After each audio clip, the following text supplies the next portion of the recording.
Hey everybody, it's Bust with Battles with Bust number 568, and today we're doing battle with Norra Jhin.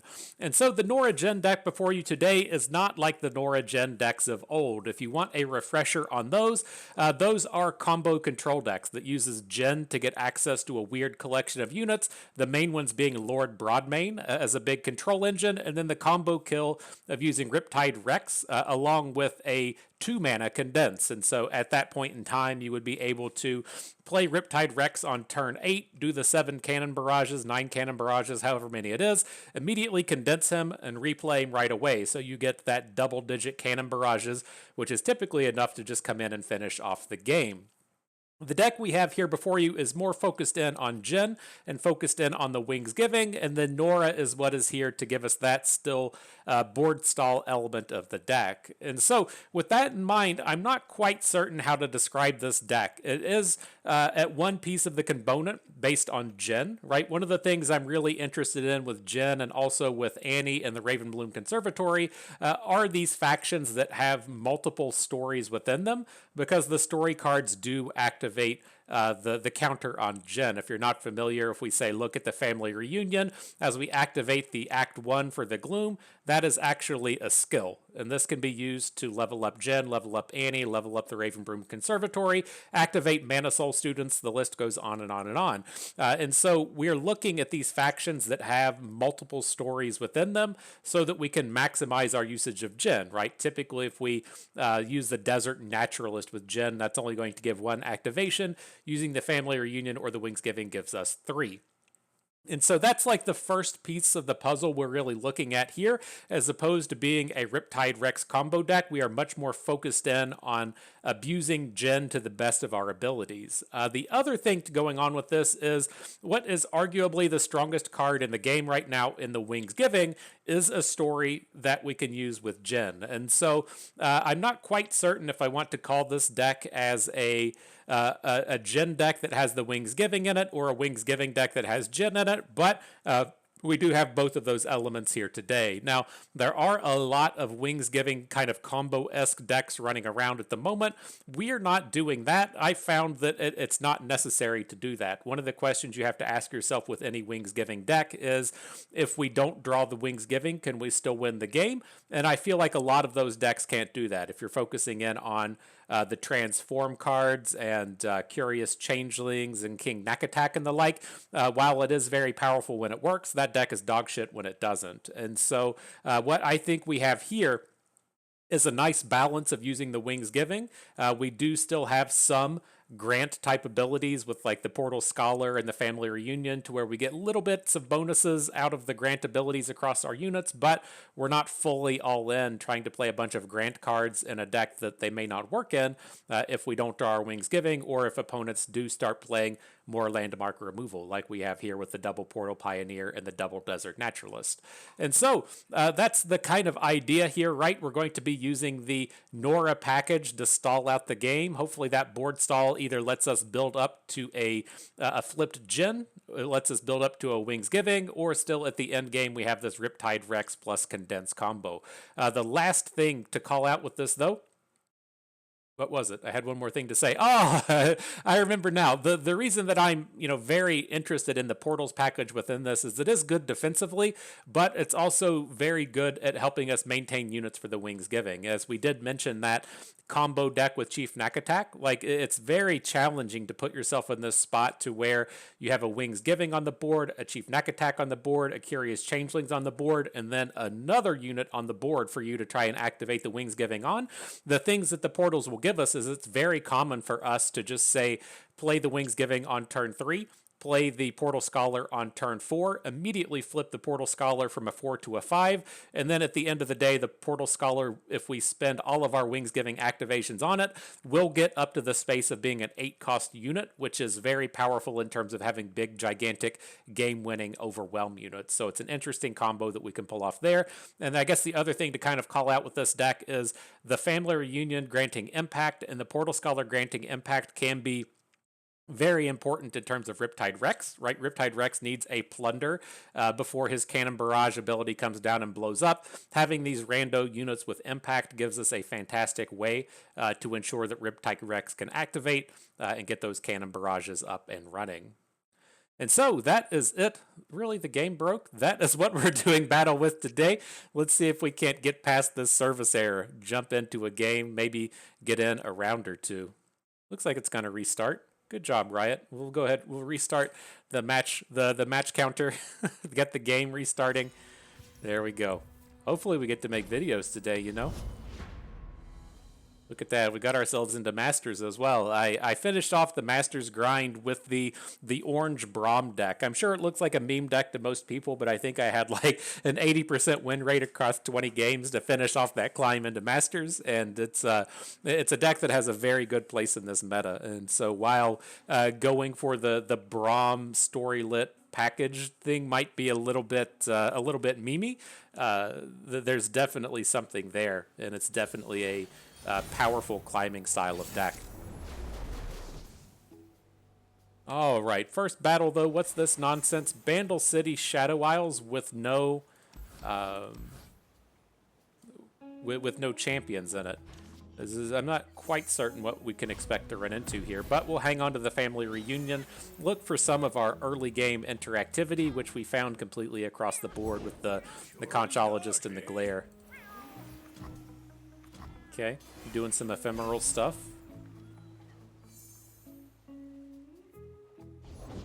Oh, hello there. All right, well, he's going to boom us with something, that's for certain. Let's just go ahead and be as defensive as we can. We'll drop in the Glare. We'll probably blow up this Oblivious Islander with a Pytos, and then we'll have to see what he's cheapening up in his hand. We're, you know, somewhat defensively oriented here. We did just pick up the Cosmic Binding, and so we can potentially just shut down whatever his big ephemeral is, but I'm a little confused and concerned as to what we're about to run into. Let's just pass.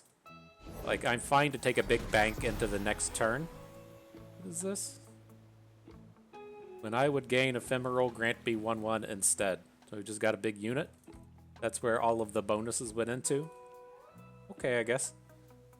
So I think here I'm kind of interested in going for the Desert Naturalist onto the family reunion. And so we can come in, drop a Gloom on the Deathless Knight, take 6 damage. I'm not super worried about that. And then a few turns from now, we should be able to just have some big boys to throw in front of this thing. I don't think these boosts are going to be super relevant. Ooh, he doesn't even he doesn't even take the open.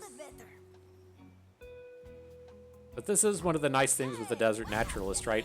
There's a lot of times where these stories aren't super effective, right? It would have been kind of nice if we could have played this turn a little bit slower, dropped a impact onto the Rock Bear, and then just given up on the boost. Like that would have been kind of okay. But at the end of the day, it's very nice having that versatility, whether or not it's blowing up the opposing abilities or using them for our own. All right, let's go ahead and drop in this early bird first, see if we can't spike something big. Like, we're going to follow up with the Perilous Pastry onto the Deathless Knight. Like, I guess he can just randomly give it ephemeral or something, but it's not something I'm ultimately super worried about. So this has to just be some kind of Wings Giving deck as well, right? If he's playing Risu. I mean, I guess there's some argument to making Risu cheaper with the Oblivious Islanders so that Wondrous discoveries await below. because you don't particularly care, right, about Risu, but interested to see where that's going.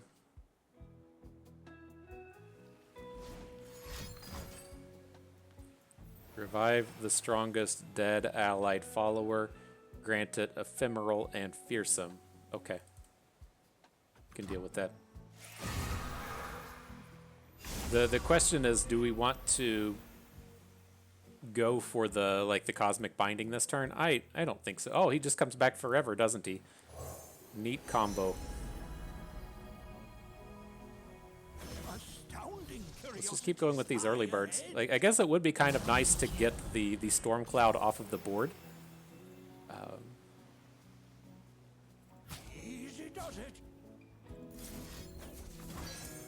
Right, because once that thing's dead, if he's going to play these other revive type of cards, we have a little bit of a better answer to it. Seems fine. Seems fine.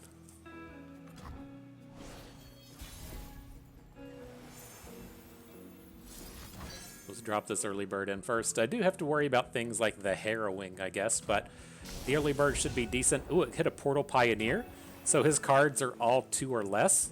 That's pretty wild. That's pretty wild right there. I'm gonna say it's how did that miss on Soul Harvest? He discarded Portal Pioneer that costs 2 mana, right? Opponent discards their highest cost card, Portal Pioneer, which costs 2. Oh, he's doing this in champion mode. I guess that makes sense. That makes sense. Alright, well, let's drop in a portal, run into the next turn. You know, he's only got a 2 in hand, so we got to feel fairly safe for the round. Now we just got to get an opportunity to get some of this bigger stuff on board. Together we form apocalyptic devastation. That's annoying.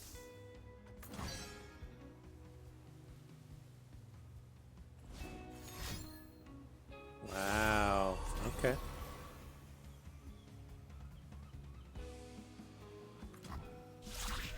Are we dead? Well, we could still 2 damage the Storm Cloud to prevent the damage there, so we're going to take 6, 8, 10. Not quite dead yet. Close. I give it that. I give it that. I think we should be okay, though. Well, the thing that's scary is we're at such a low health total with the impact unit on board. And so... we might run into trouble with it. We've got those 2 portals in our deck, which I'm kind of hoping we're going to be enough to make some magic happen, but doesn't seem like that's going to be the case either.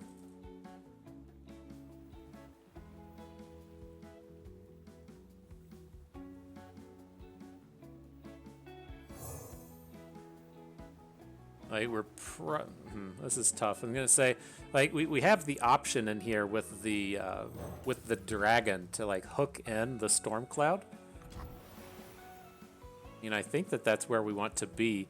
Like, I don't think we can risk using the Wings Giving onto the dragon and turn it into a 7.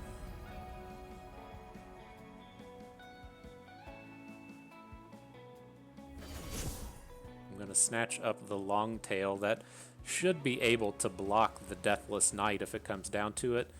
Now we can just shoot something. I think we'll leave.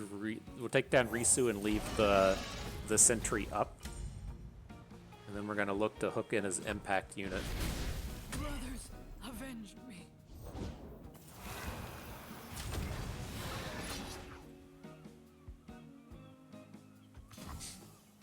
So as it stands, we're going to have to draw something, right? We'll go up to 5, but he has 5 damage of units on board.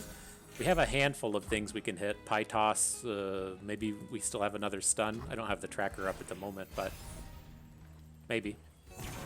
Ooh. And we hit that Chief Knack attack. That's where the party is. Uh-oh. Uh-oh. Oh shit, are we 1 too slow for the Pie Toss? You can't Pie Toss to face. Shit. Well, maybe he'll do something weird, right? Let's let him draw the card. We have to take the unit off of the board here. And then... Oh, we're not going to have the mana to Riptide Rex anyways. What a bummer.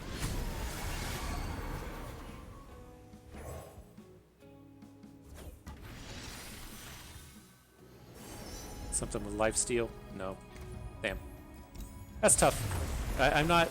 That feels like one of those games that you just win like 90% of the time, and that was one of those 10%ers that fall through the cracks. Like I feel like everything that the opponent wanted to have go right went right, and they still barely won the game. Right? That's how that one kind of feels to me. Is you have the quick combo to put down the like giant unit in the early game, and then you have another way to immediately get it right back, and you're still just like barely winning the game. That feels pretty good to me, and so I think I'm happy enough with how that went. So here, up against Volibear, we'll take the early bird in hand. We'll hang on to Jhin. I'm always a fan of hanging on to Jhin, just getting all of the Lotus traps going. We'll see what else pops up here in the early game. We can try and run out Norra. The perk with Norra is if they do want to play a removal spell on her, it messes up their ramp, and so typically these decks are wanting to ramp on 3 and then ramp again on 4. And we get to take a bit of that away from them if they actually do go for the Norra.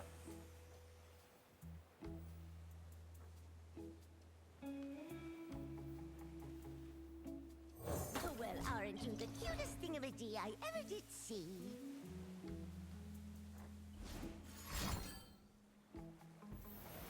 Interesting. I had to have just drawn it right. I didn't watch where that came from out of his hand, but that's what would make sense.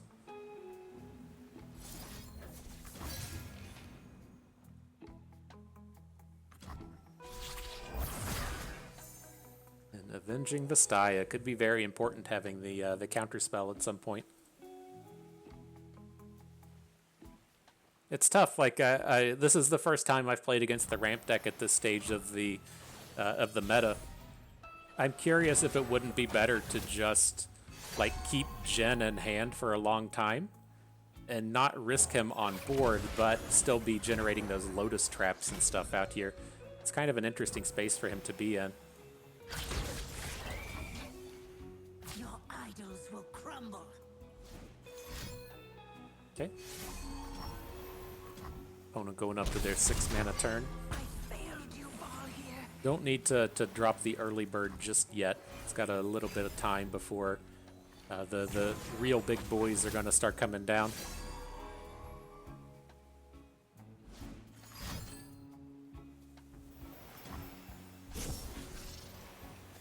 All right, let's see what it brings in.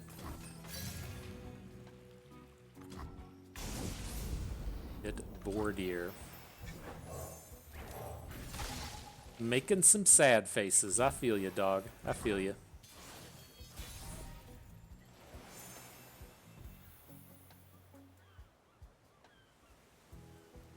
So I mean, we have to just be reasonably safe here, right? With the shadows and the brush on board, I think we can drop Jhin. We don't have a ton of skills at this point, but we're going to get at least one Lotus trap onto something.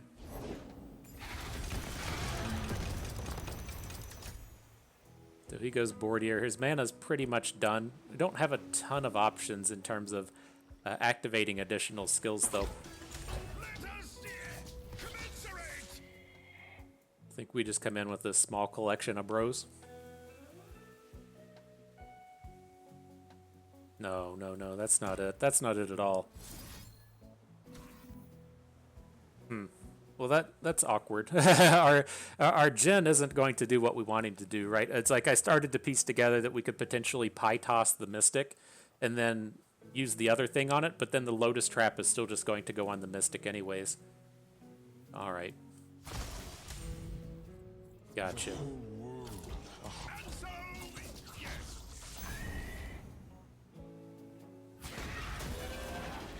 Nature does not yield.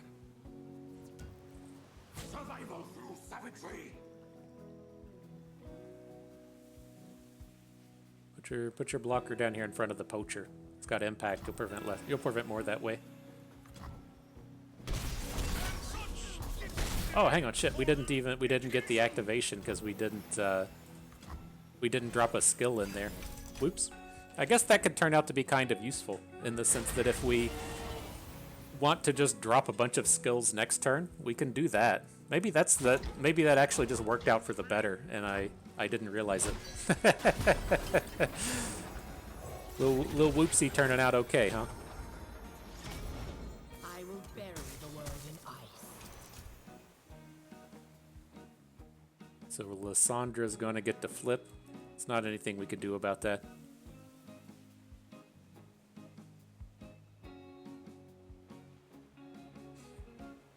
The thing I'm bummed out about is just losing out on this mana. I guess we'll just have to soak the 3. Right, so Lissandra's gonna flip and he's going to get the tough onto the Nexus.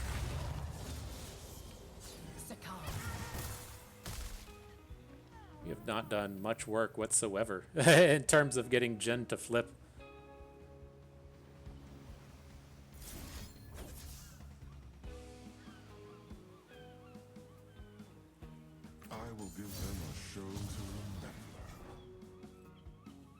Alright, so this one's going to stun Lissandra. If we can pop off another Lotus trap. Well, we don't need to Lotus trap, right? We can deal 2 to the Volibear and then stun a Frostguard Thrall.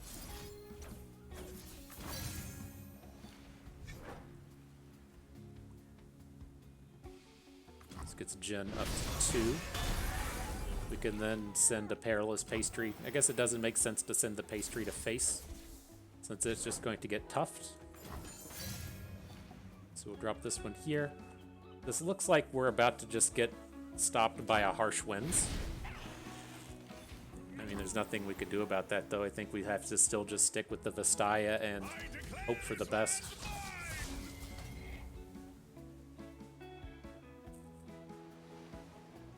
I have prepared something very special.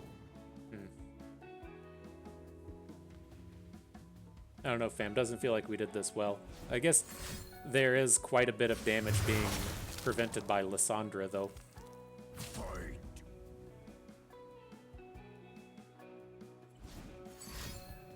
Sure. But as it stands, he doesn't have a lethal for next turn. He needs another big overwhelm unit to get the stop. So we might be able to do something.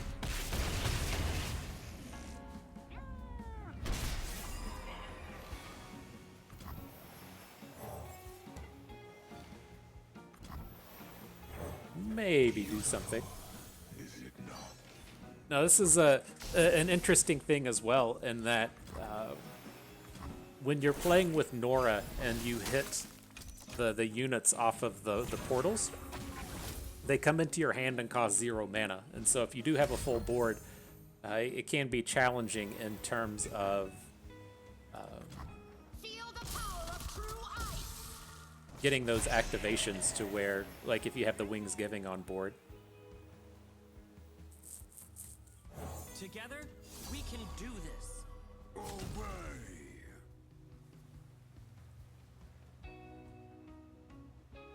I mean, we can just take this, right?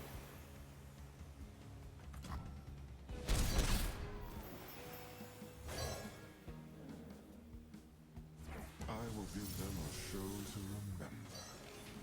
Then I'm going to use the Dancing Grenade. Like, I like to imagine that we can just kill Lissandra at some point, right?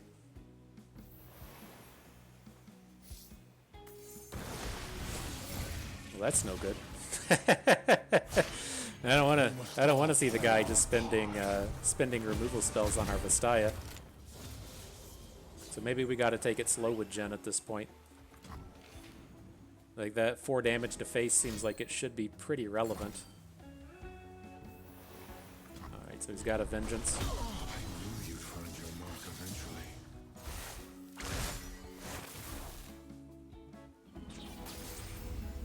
Suffering is the beating heart of drama.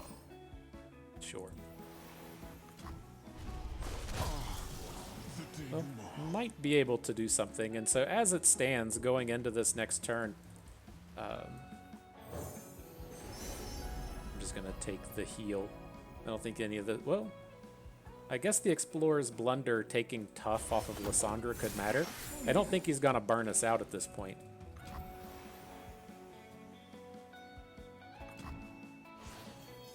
So that's actually interesting, right? We have this chance to say, like, Explorer's Blunder the Lissandra and then boost Lissandra so she goes to 1 health. And then if he plays his Ice Shard, it's going to kill Lissandra off. Okay. I'm convinced.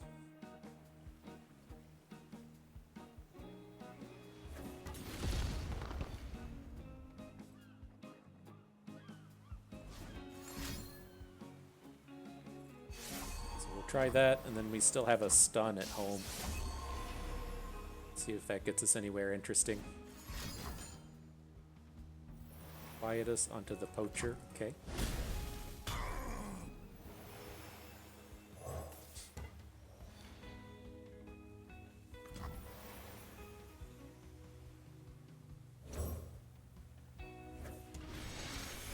I'm gonna hit our 1 health unit here. Darkwater Scourge, that's a big boy. He's ready to party. Alright, see where this gets us. I mean, Lissandra still close to getting the lethals. Typically when it comes to making these attacks, you want to attack with your little units into your big units, but I think we have to do it the other way here, right? We want our big units first. First blood. Because we want Lissandra to block as soon as possible so that we can drop the tough. Kill. Shatter. Ice Shard's not enough. We even got that boost on the Fallen Rider with the Tyari. Relent.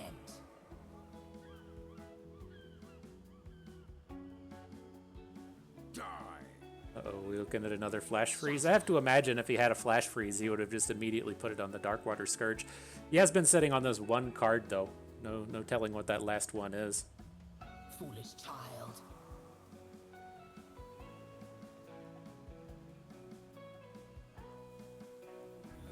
Fight. Die. Move them all around. Kill. Die.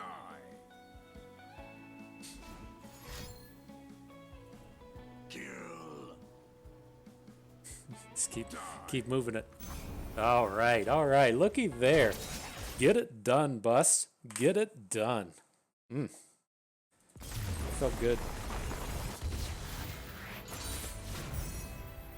The old man still has a trick or two, am I right? Good stuff. That's scary. It feels like that should be a pretty horrible match, but there might have been an well, I guess that was the big thing, is right. We were trying to line it up to where he couldn't Ice Shard. I was like, as I was making that attack, I was like, why didn't he Ice Shard as soon as we put the 1 health unit on the board? And it was like, oh, it'll just kill his Lissandra. So that makes a bit of sense there.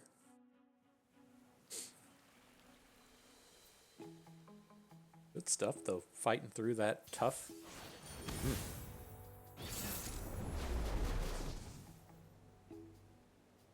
All right, up against Azir. Not amped about a lot of the start. I don't think we want Glare. I think realistically we just want to cycle to portal cards. That looks a little better with the Construct Portal Pioneer. I'm not certain about ever casting Riptide Rex this game, but you gotta have early game presence against the Sand Soldiers.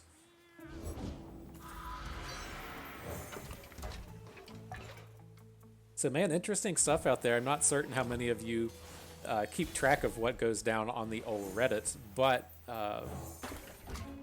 there's been a post on there for the past few days. There's like a sticky post in regards to Riot just posted their future of PvP or whatnot article, and it was fairly grim in terms of what was happening with it. Because they basically said, yeah, we're just not going to make any more cards anymore. And then I guess the lead dev now came in and started putting in commentary with it, and it didn't sound any better. It didn't sound any better. And so I'm not quite certain what to kind of think of the state of the future, because the thing that really kind of stuck with me in that is he makes a very reasonable point in the sense that our future is with Path of Champions. That's fine, but if, you know, Path of Champions is monetarily viable, then we're just gonna do Path of Champions, right? If Path of Champions is the game mode that actually makes money, why are we going to devote our resources to other game modes that don't make money? And it's kind of a, you know, chicken and an egg thing, if you will, in the sense that if I would assume that if Path is successful, then, you know, they're just going to focus on Path, and then if Path is not successful, then they're just going to ace the game and throw it away. And so, you know, it's a real bummer for things to come down to that. But that's what I really kind of just gathered from the article, was that, you know, we're not going to be releasing new cards into Standard, and if this doesn't do it, this doesn't get you there, then then we're just quitting. And so I at least, like, from a content creation standpoint, it feels decent to me, in the sense that, you know, I've already kind of gotten my head that the game is barely around and we're just kind of lucky to have what we have. And so I have planned to switch like into kind of a rotation to where we play Constructed for a month and then play Path of Champions for a month and then play a different game altogether for a month after that. But I'm curious how long that will be able to hold with the additional kind of constraints coming into the game and into the future. The thing that was always, like, strange to me is like, if you design cards for PvP, you can just slot them into Path of Champions, right? It doesn't matter if a Path of Champions card is balanced or not, because it's in the PvE sphere, it's in the PvE format, and, like, you know, it might make for a less interesting adventure or something, but, you know, it's not like the game is destroyed. It's just that one champion is extra good. To where if you do it the other way around, like the example he tried to make was, you know, we make a 1 mana. Interesting, playing the landmark afterwards. If we make a 1 mana Teemo that gives Bandle City units triple strike, then that's just going to be a menace and Constructed. And I get that, you know, the purpose there was that not really having to deal with like a real card that would be printed. They're not going to make a 1 mana 3/3 Teemo that has Bandle City units do triple strike. But I'm just curious as to why, with the, like, levers that you have to pull in Path of Champions, to where you should be able to just say, like, I'm going to devote a different relic in here, right? Or I'm going to change how a star power works. It seems like there's just a lot of things you should be able to do with Path of Champions that you can't do with Constructed, that could just kind of fix that kind of thing.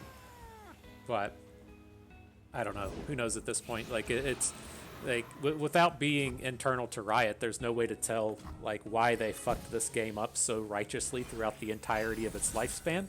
But it's been a real tragedy as far as what they've done to this game. Like, if you don't remember the full history of Legends of Runeterra, where I think they went wrong, what I think was just, like, the real thing that fucked it from the beginning, is the initial plan for Path of Champions, or I'm sorry, the initial plan for Legends of Runeterra was that you were limited in the number of wild cards that you could get each week. And so what you were supposed to do was you had to play Expedition, and then with Expedition, depending on how well you did, you would unlock a champion. And then if you did like the full expeditions from the week, you unlocked like 3 champions, and then after that you were supposed to go buy wild cards in the shop. But what they found out was that nobody wanted to play Expedition, which isn't super surprising to me. Anytime you look at a game, say like Magic, only like 10% of Magic's player base wants to interact with Booster Draft, and a big portion of that 10% only want to do it like pre-release weekend and never want to do it again. And so, like, it's not surprising that having the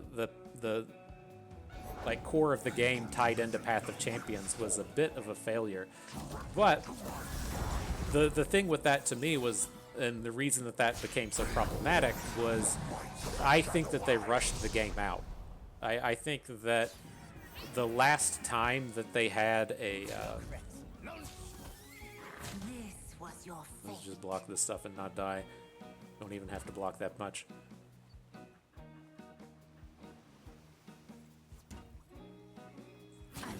What can you realistically do? I guess we should kill Hecarim. But no, there was supposed to be like an extra phase of the beta, but you know, the COVID lockdown happened and Riot was like, no, we're just going to release the game right away. Like the thing that would ultimately have been super curious to me would have been, had they done that extra round of beta, would they have realized how fucked the monetary system of the game was going to be, and then done something about it? Because it was like, not only were people super upset about Expedition, people were also super upset that you couldn't just go and buy the champion that you wanted to play. You couldn't just go and buy all of the cards. Everything was kind of time gated, like it is with Marvel Snap. To where there's only so much you can grind each week, or you can pay a bunch of money and unlock everything. And I think that that's probably the path that they were going down. Like, I feel like there were a lot of casual visionaries on that team at Riot that were, you know, kind of like really interested in the idea of the kind of climb of progressing through Expedition into the land of Constructed. But it just didn't pan out. And so I'm fairly certain that that's where the problems started. Right? Was that I believe that they rushed the game out, and then they didn't take in with enough knowledge of how fucked that economy plan they were going to have was actually going to be. So I don't know. I don't have that insider knowledge. I was interested. Riot Plink said that he was going to post some of the stuff about the monetization of the game on Twitter, and then I think he got another internal job at Riot, and Nick's releasing all of that info. But would have been interesting to see. I think that the thing you see a lot of on say a space like Reddit is people being like, "Well, just make more cosmetics," and I have to imagine that cosmetics are super fucking expensive to make, in the sense that you have to have like a meeting with the art directors and the lore people, and they have to do a bunch of stuff and decide on what's going to be released, and then you have to have another human come in and commission all of the artists, and there has to be like a bunch of back and forth with that. It's not like they're getting on Fiverr and giving somebody, you know, $75 and saying, hey, make a new Norra skin, right? Like, I wouldn't be surprised if there were literal hundreds of hours of work that went into each of the skins that came out, and that's the ones that are just JPEGs, right? Just people saying, oh, I want to pay $10 for a JPEG and you won't let me do it. Like, I bet that those JPEGs are super fucking expensive, and it just doesn't compute when you're like, oh, I paid somebody on Twitter $10 to make me some furry porn. Why can't you just pay that guy some money to make the new Riot art? And I just have to imagine that that's where one of the big pain points is. But everybody wants that furry porn on the cheap. Alright, though. I'll focus back on the games. If that's what the people want. Let's see. We'll see how it goes. So this is interesting. I was very ready to just kind of curve into the Conchologist, into the Wings Giving. I'm curious to see how this is going to actually play out. Like, you assume that he's just picked up the landmark destruction one. I'm curious if we can't family reunion onto the Conchologist and then he just blows up the wrong landmark.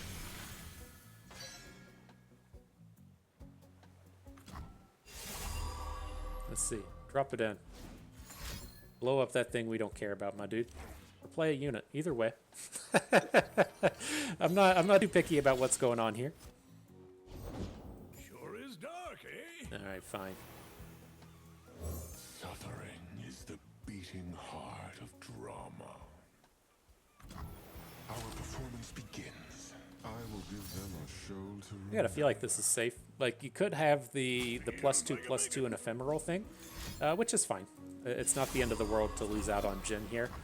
Like, I think this game is going exceptionally better than the last time we played against this, when he just had the obnoxious draw with the early game unit. Now that we're not facing down a 6/6 on the third turn of the game, it just seems like things are going to be on the up and up.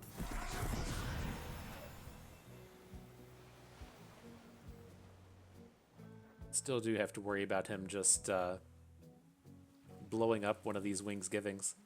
How do we feel about just taking 7? I don't think it's that bad. Maybe we want to upgrade the dragon, though. So let's take this real slow, right? I kind of like the idea of this this Deathless Knight not being dead anyways, right? If he has Soul Cleave, that's annoying. I guess it's kind of damned if you do, damned if you don't, right? If he has a Soul Cleave, he gets the extra unit out of it, that kind of sucks. But if his angle is like revive your strongest dead unit, then it's a bit of a different story. How bad is that?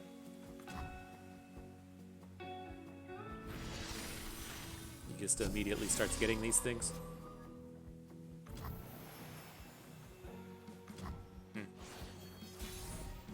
Maybe that's going to be more problematic than I was giving it credit for. We can't early bird. We gotta start dropping the wings on our fire spitter.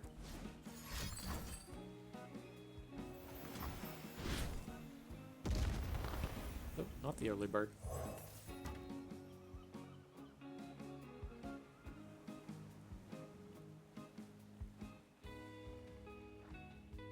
Maybe we shouldn't have gotten so aggressive with our Jhin. I'm staring down this just like singular gigantic unit. It would have been very nice to have additional access to stuns out here. A bigger roll of these. Well, that's a big game tycoon. You gotta give respect to the tycoon when you've got the Wings Giving on board.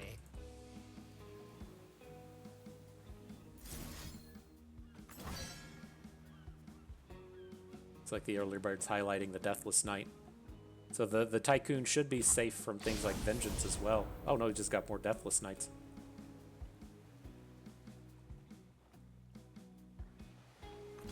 I will find my fortune. Just turning right into the big game Tycoon. That's fun. If you haven't seen the Wings Giving big game Tycoon deck, we played with it a few videos ago. It's pretty sweet, I'm not gonna lie.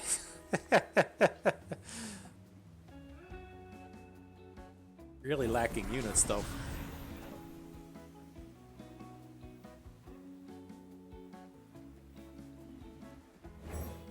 Fine. Do any of these not suck? Not really. I guess we'll just switch into Pablo. He's the biggest one that we have access to here.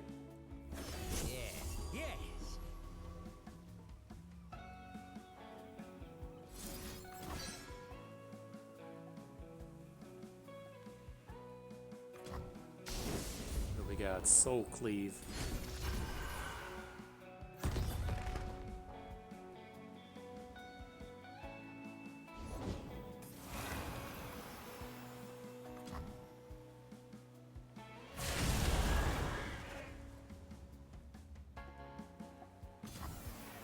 So do we have to block 2 of the big boys, right? Well, we don't have to. We're still okay in this sense, right? We can deal 2 down here, get a stun on 1. Put the purple berry onto Pablo. Block the last remaining one, only takes 7. Okay. We gotta hit it good next turn though.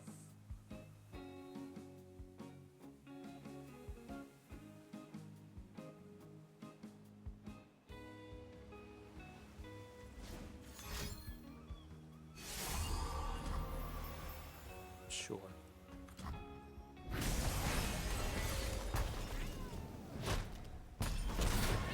So we'll see. The other thing here is, like, I'm not quite certain what the 9 mana units are. right? We can just switch the big game Tycoon and hope to hit a big overwhelm. Like if we were switching into 8, I would feel much better about it, but it's just got to be this guy. He's at least got a bunch of bonus stats. Is Warden of the Tribes enough? I think this is only going to go up to like 11 health. Yeah. Okay. GG. Oh. Maybe I need to take it back. Maybe saying that I feel like this is a deck will beat 90% of the time is just inaccurate. I guess it is what it is. It does have a game plan that we don't really interact well with, but I'm not gonna lie, that deck feels like a hot pile of garbage. just steaming it up. Steaming it up. It's interesting. Like the last times I used to go to Friday Night Magic, being like the competitive player I am, you have to be able to kind of compartmentalize. Like there's always these massive chodes at Friday Night Magic that have won it like twice and they think that they're the best players in the world. And, you know, I guess that's what makes you feel good about yourself, being able to take down your local 12-player Friday Night Magic, then, you know, more power to you. But knowing that I was typically up against, you know, people that are there for fun and not there because they're trying to win the Pro Tour, I would have a little bit more variety in the decks that I would bring. And I was always a fan of playing Nightmare. So, like, I would just play a bunch of decks just centered on playing with the card Nightmare and getting our big KOs that way. And I'm sure I ran against 1 or 2 players that was I would beat them with the Nightmare deck. They're just like, what a steaming pile of shit. Look at this hot garbage old Bust is bringing to Friday Night Magic. But I don't know. I got to think against those previous games that if we'd been a little bit more protective of our Jhin, we probably could have got a little bit better usage out of some of those Lotus traps, stunning some of those big units, right? If it's a deck that's going to, you know, really focus itself on going tall, then I think we have a lot of opportunity there in the sense of being able to just stun their one big unit with Jhin, and putting him into combat probably wasn't a super great idea.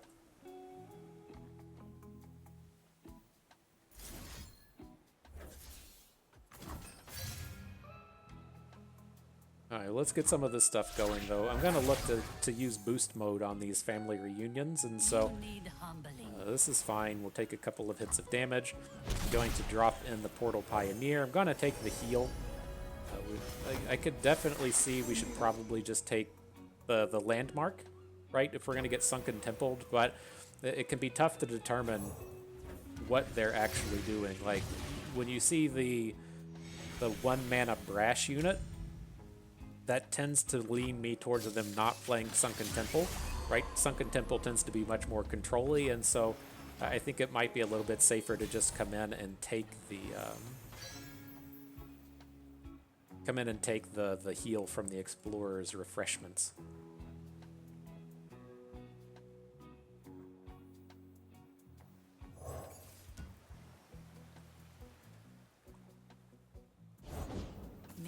Blessings upon me ease the pain of others. Feel the breeze and know you have my favor. Let's start wearing them down, though. Get them sweet boosts.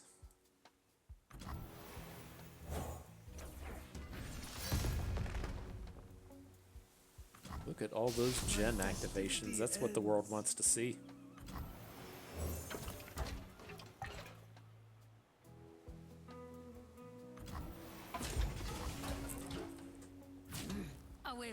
Feeling a lot better now. Like, I guess it is the kind of classic folly of Janna to where you're like, oh yeah, Janna doesn't have any cards in hand, and then she's about to draw the extra 2, and then she's going to play the Sea Serpent or whatever it's called, and you're going to be like, ah, you zinged me again, Janna.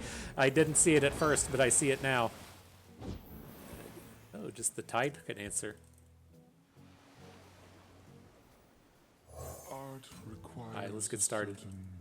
cruelty. I'm willing to block with Jhin and then just heal Jhin, I think. Maybe that's too risky.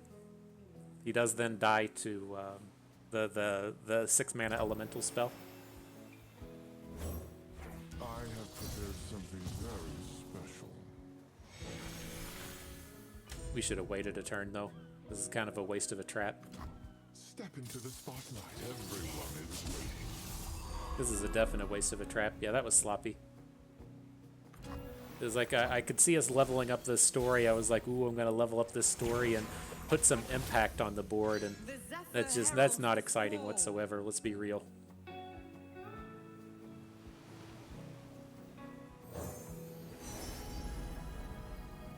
You got Conchologist. I think it would take the Monstrous Eruption. Let's take a peek at life beneath the waves. Getting that 5 health can be pretty big. I will give them a show to remember.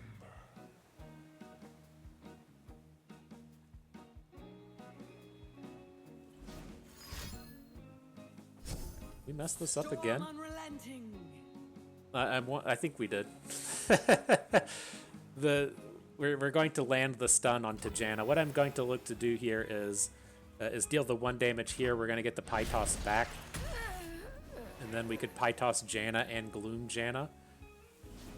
And then we would want the stun to go onto one of these other units.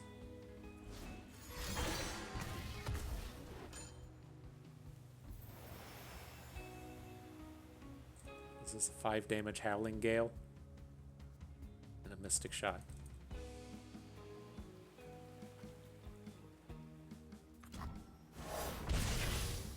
My tempest shall punish the wicked. Kind of a bummer.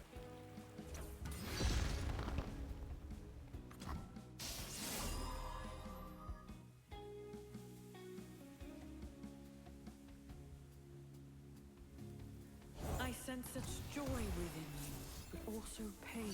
There is joy even in pain. Alright, well I think we gotta stop there. We're just like dead? It's like this Riptide Rex isn't going to do anything near what I want him to do. Maybe the second one will get the job done.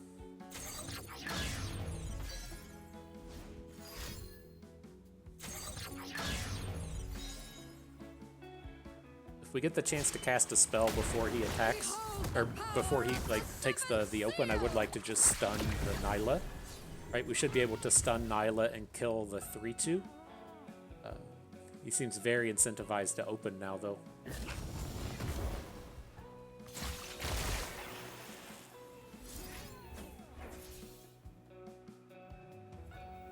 Your ancestors await.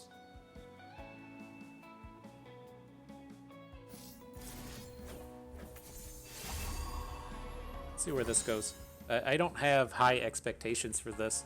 Maybe this is too greedy. It's like I see the opportunity to take the Tide Dancer off of the board, but the opposing deck does play a bunch of fast speed removal spells, and so it's like if that piece fails, we're kind of fucked. And I would kind of like it, because what we're going to look to do next turn is attack with this Portal Pioneer with the double impact, use that impact to activate the Plunder, and then hit with Riptide Rex. And if it comes down to either getting the Tide Dancer off of the board or, activating Riptide Rex, I would rather have the Tide Dancer on the board and Riptide Rex activated. And so it's like we still got in with the impact, got in with the everything's. Weird. I'm not surprised to see this stuff. Like, you typically play Sunken Temple and you play the Helmsman, or you play like the more aggressive cheaper units. Just so weird seeing like the 1-drop and the Helmsman. Even this is bliss.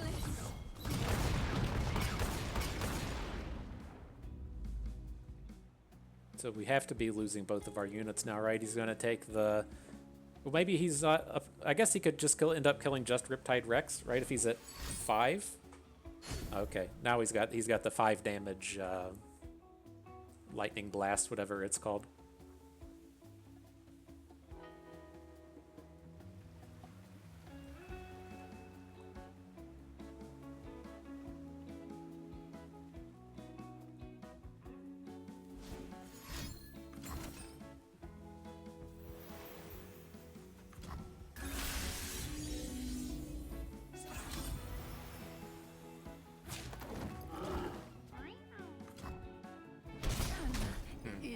here probably should have blocked with Riptide Rex. Like, again, like I'm in this space of he's got the like the 5 damage removal spell in hand. He's just gonna kill him anyways. We probably should have prevented that extra couple points of damage. A little sloppy.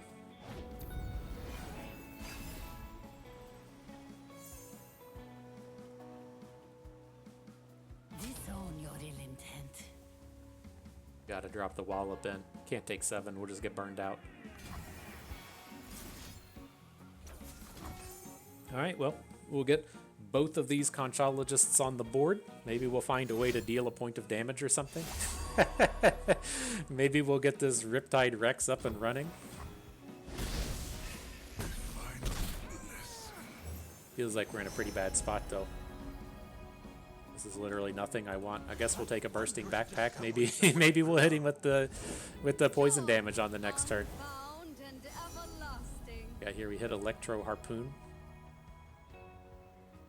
Let us take a peek at life beneath the waves.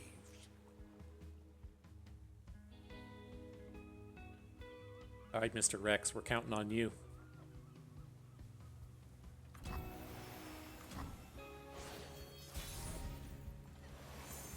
And Jhin turns up. I can't imagine Jhin is the way to go here.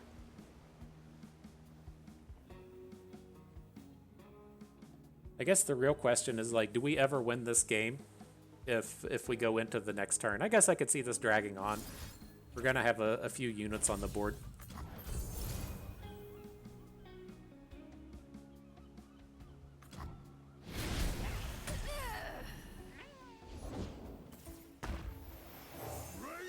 Interesting. That seems very greedy. Why do you just play Sunken Temple when this collection of scary friends is on the board?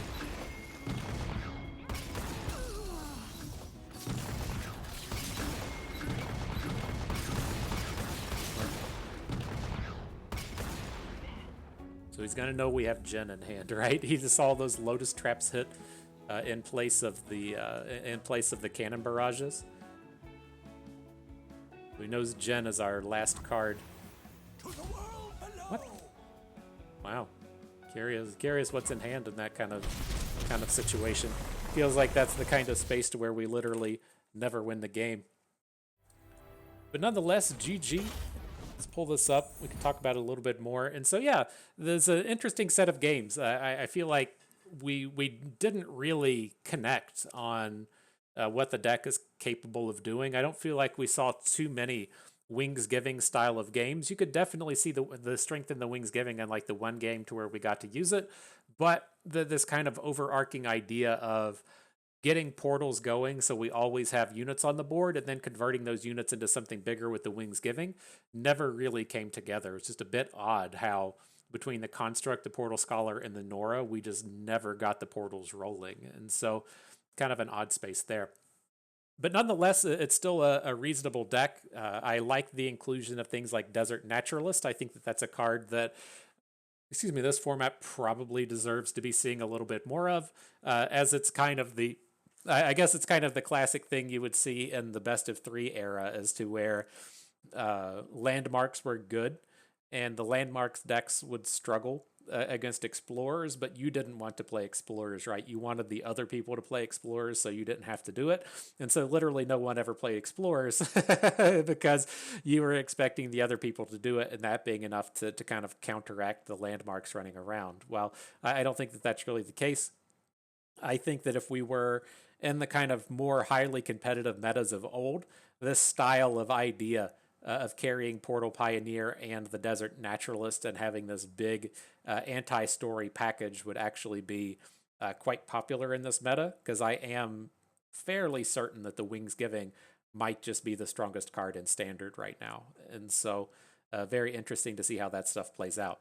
Otherwise, the Jhin package, it didn't really work out as well as I wanted it to. I still feel like there's something here with this kind of idea of bringing in the stories with Jhin, but maybe we just aren't protecting him enough, or we need to cut these early birds out to get a more Jhin-centric style of game going on. But otherwise, it's an interesting idea. We'll certainly be circling back to more Jhin and more Annie decks, as I think that these stories are the best thing coming out of the Dreamlit Path set, and they're interesting usages with both Annie and Jhin, and even like the Bilgewater card now that your skills drain. I'm very interested in trying to make that thing interesting as well, and so we'll see how it goes.